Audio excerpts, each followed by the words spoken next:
Hello, welcome to the Villa Park podcast. We thought that we would jump on after the breaking news of Carney Chukwuemeka leaving Aston Villa. And we thought we'd jump on and do a quick 10-15 minutes just to talk about that, get our reaction, as it's only happened a couple of hours ago. So I am joined live from his car by Mr. KT AVFC, Kevin himself. Thank you very much for jumping on, mate. It was big news. Massive news, mate. I'm so keen to talk about it. I've come straight off the football pitch. Yeah, hopefully Villa don't play like me, but this season. But yeah, it's obviously massive news, and actually, I'd say really surprising considering all the links that he had. I don't think anybody saw him going to another Premier League club, if I'm honest. No, absolutely not. And just came out of the blue. Obviously, Borussia Dortmund linked, Barcelona linked, one or two other clubs abroad linked. AC Milan. AC Milan, yeah, they seem to be the big ones a couple of weeks ago, right up till last week. But yeah, I mean, Chelsea. It was spoken about. I think someone mentioned on the radio how they'd kind of gone for a bit of a scattergun approach in terms of their transfer dealings, and I think it was. I can't remember what I think might have been Talk Sport last night, where because it's the owner, is it Burley, Todd Burley or something? His name? Todd Bailey, I think it's pronounced. Yeah, he's dealing with like the transfers as well as owning the club, and they've been saying that the clubs haven't been able to get in touch with him, with anyone at the club to make any bids, to actually put any official bids in. So either he's on the phone trying to do deals, or there's no one in the office. So yeah, it just seems a little bit out, like, out of the blue. And I know we've made signings out of the blue, but this one just came right out of left field. And you wonder whether this has been something on Chelsea's plans for a while, or whether it's just like, here's a good young player, let's get him. I don't really understand what Chelsea's plans are, and I'm sure they don't really care my views on it. But if you think about what they're doing in the transfer market, obviously Lukaku was an unbelievable flop. They bought him for nearly 100 million. They didn't really play him. Werner, I mean, what's he done really, considering the price tag they had from him? The amount of players they've had out on loan that they've bought for loads of money, that, in the past, obviously the likes of De Bruyne and Ake and Salah, they've clearly still had success in his work for them. But if you look at their transfer dealings this summer, they're very heavily linked with Cucurella, aren't they?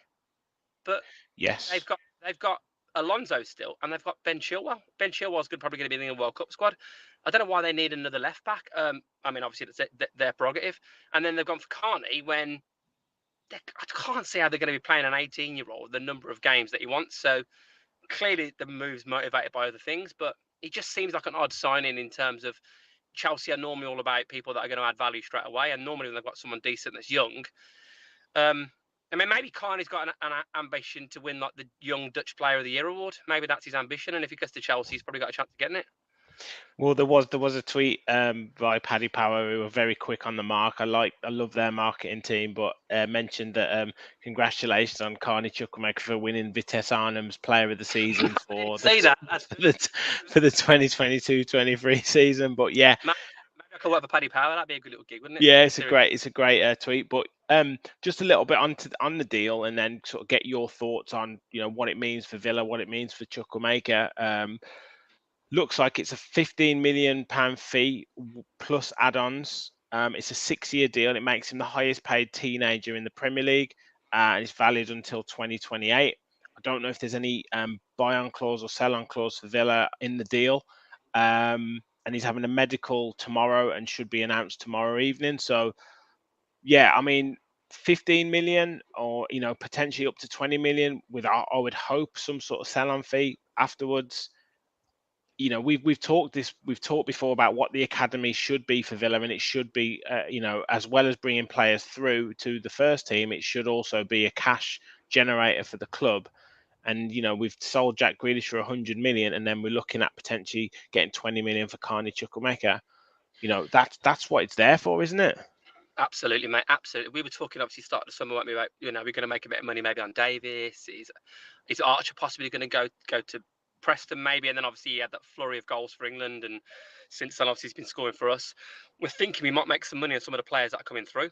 All of a sudden, it's Carney and 20 million quid possibly. Well, 15 million rising to 20 million quid for someone that's played for us. What, about 10 times is it?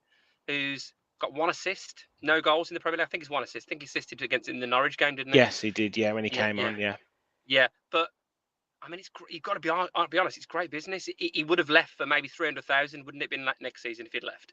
So okay, fine. He could have sat in the reserves. It doesn't really change Chelsea if they wait another year to get him. Although someone else will probably get him, so they clearly acted now to get him. But from our perspective, to get 15 million quid, I think it's great business. And we got him from Northampton. And think about the amount of players I'll get through. Whether it's been obviously, we've had the young lad from Rangers. Is it Rory Wilson? Yeah. We've obviously got the lad we've obviously got. He's been getting a few appearances, hasn't he, lately? Obviously, we got from the centre half. Ewan. And we've got Josh Feeney, obviously, who's doing really well. Ewan Harrison, I think, from Hearts. Yeah, there's been a few youngsters coming through. And you know what? Of all the ones that come through, maybe not many work out, but one works out like Grealish, there's 100 million. All of a sudden, you get better youngsters coming through. You start to do, look what other clubs have done. Look what Liverpool have sold for some of their, Solanke went to the Championship for 20 million quid. Remember Jordan I went for 15 million to Bournemouth, etc., etc. So for Villa to be this kind of club now where, like we said in the pod previously, there's only been 2 players that have not wanted to be on our train in the last few years. It's been Grealish, and you can understand the reasons why, and Carney. And if he'd gone to Fulham and been a starter for them this season, I could understand it. If he'd gone to Dortmund, I could understand it. Chelsea, I can't see him playing. I can't see him playing anywhere near. So he's clearly thinking, make some cash. And look, if he works out for him, fair play to the lad. I hope he has a great career. But I ain't bothered. Onwards and upwards. It's definitely a strange one. Soupy Mark said they'll send him to Small Heath on loan, and he can play in a radioactive toilet in front of 8,000 inbreds, get his shirt retired at the end of the season. Yeah, I mean, obviously, tongue in cheek there, but comparisons to Jude Bellingham, obviously, young player, Midlands club, moved on. But I mean, yeah, like with regards to him with the Chelsea situation, is it in your opinion, is it a case of an ambitious young player who thinks he can get into the Chelsea first team, or is it an agent kind of saying, look, this is a great deal for us in terms of financial, we've got to take our opportunity now? I mean, I don't want to be cynical, but I think it can only be the latter. It can only be the latter. I mean, if he starts playing for Chelsea's first team consistently, then I'll be amazed.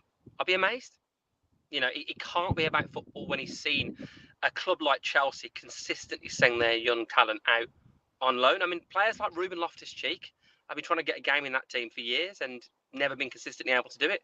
And there's countless others you can talk about at the same level.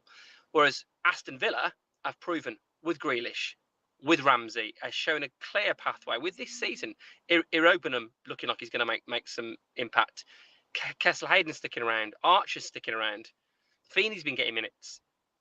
He, as highly rated as he is, with what he's done for the England age groups coming through, would have, I think, got, if he committed 10, 15, 20 appearances a season at 18 years old in the Premier League for a team pushing for the top half of the league.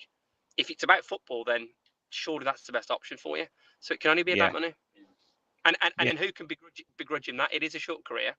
I look, we can all be cynical about it and say, sod him and let him go on with it. But listen, if you think that's the best thing for him, I don't know his family situation. And if that's important to him and it secures his future, then fair play to him. Onwards and upwards. Yeah, we move on. We move on. You mentioned all those young players there.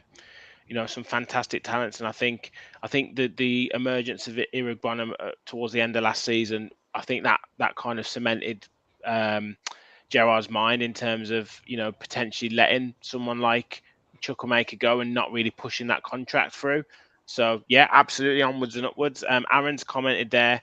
Now let's get Gallagher or Sangari from PSV, and a couple of my friends were commenting on PSV playing Monaco today and how good he looked in midfield. So that's Sangari. So I mean, does that open up now a spot in central midfield that we're going to go and buy someone, or do you think this deal was kind of in the offing anyway? I don't know. I've got a funny feeling, knowing what Villa do, that Johan Lang's going to pull something out of his rabbit, pull a rabbit out of the hat somewhere. Does it leave us open in terms of that position? A bit exposed. Well, I don't know. If you're thinking, you got Dougie Luiz, John McGinn, you got Ramsey, you got Sanson, you got Wendy, you got Coutinho. I'm not sure, but I think it does leave us a little bit open in terms of not having someone who's he's tall, he's rangy, he's strong. He's got that certain profile. I wouldn't be surprised if we brought someone in. I wouldn't be surprised. Well, yeah, fingers crossed. I mean, we've obviously got some money already to spend. We've now got 15 million rising up to 20 million in the coffers. One or two other players might be moving on as well. I know Gerrard wanted to trim the squad, but you've got to be thinking he's keeping a couple of aces up his sleeve to bring in. Maybe assessing how the start of the season goes. To bring some people in. Just before deadline day or even on deadline day. So yeah, it's going to be really interesting to see. But I think, yeah, we wish Carney all the best, obviously. A really good young prospect. Hope it works out for him. But as you've said before, mate, Villa move onwards and upwards. We've got good players in that midfield area. We've picked up good money for him. The conveyor belt of talent that we've got coming through means that we're not relying on this player to do something or relying on this player for big cash or whatever to keep us afloat.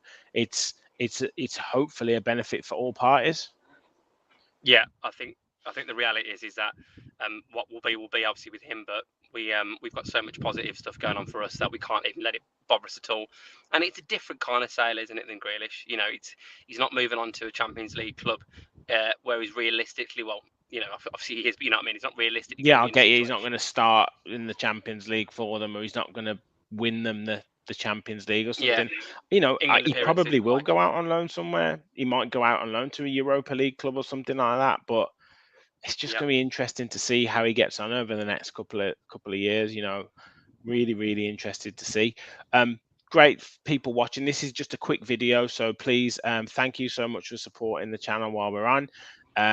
We will be back on Thursday, probably discussing this in a little bit more detail, but we've also got a Bournemouth preview and we've got our end of season predictions in terms of where Villa are going to finish along with the other clubs. So tune in for that on Thursday night. We are 4 subscribers away, Kev, from 150 subscribers. Now, considering we only started it properly last week, that's absolutely phenomenal. So if anyone's watching, friends, please. Hey, tell your friends.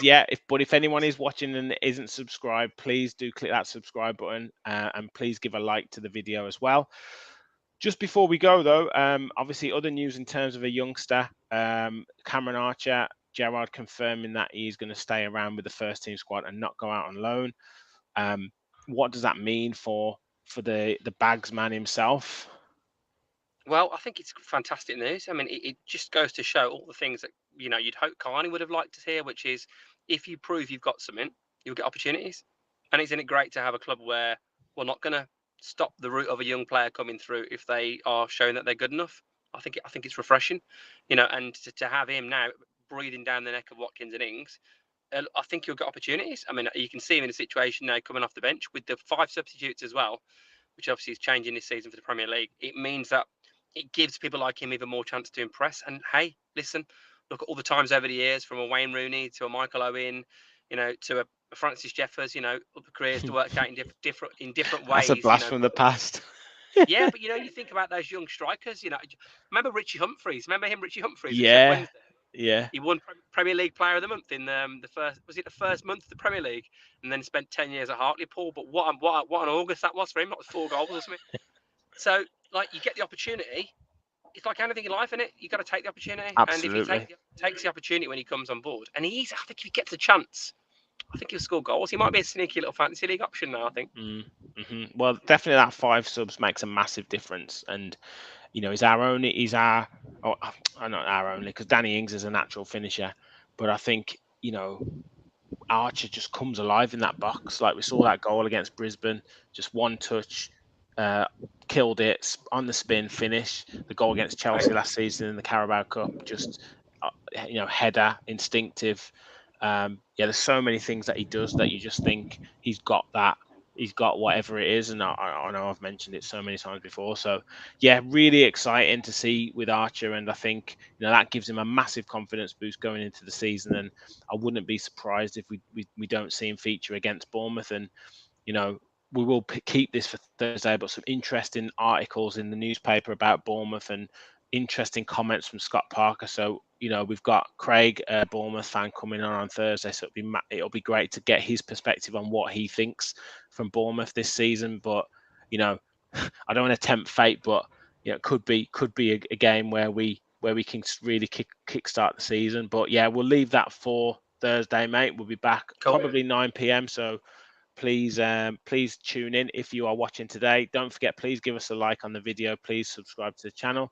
Kev, thanks so much for jumping on, mate. I know it was a quick one, and you got to get home, have your tea, I imagine, after your footballing exploits. I've had my tea, mate. I've had my tea. Gonna get back now. Have a big glass of water, I think. Good man. Well, thanks everyone for watching, and just remember, we all follow the Villa. Thanks a lot, everyone. Bye bye.